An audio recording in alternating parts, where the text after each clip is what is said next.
ગુનાખોરીનું hub બની ગયેલા સુરત જિલ્લાના કડોદરા વિસ્તારમાં ફરી એકવાર લોહિયાળ ઘટના બની હતી. ઘટના એ હતી કે કડોદરાના શ્રીનિવાસ રેસિડેન્સી નજીક શ્રી બાલાજી રેસિડેન્સી આવેલી છે.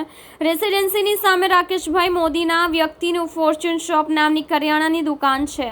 કરિયાણાની દુકાનમાં ગેસના બોટલની ચોરી અંગે દુકાનદારે પૂછપરછ કરતા લોઢિયાણા અને કાલુ નામના યુવકો ઉશ્કેરાયા હતા અને પિતા રાકેશ મોદી તેમજ 25 વર્ષીય પુત્ર પ્રતિક મોદી ઉપર છરી વડે હુમલો કરી બંનેને ઈજા પહોંચાડી હતી.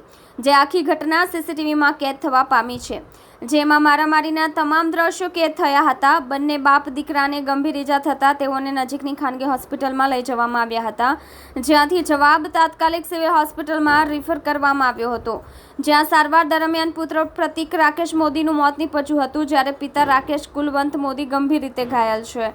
સારવાર હેઠળ રાકેશ કુલવંત મોદી શ્રીનિવાસના ખોડલ પેલેસના ફ્લેટ નંબર 105માં રહેતા, જ્યારે આરોપી લોકણિયા અને કાલુ વૈભવ લક્ષ્મી સોસાયટીમાં રહેતા હોવાની વિગત સામે આવી છે.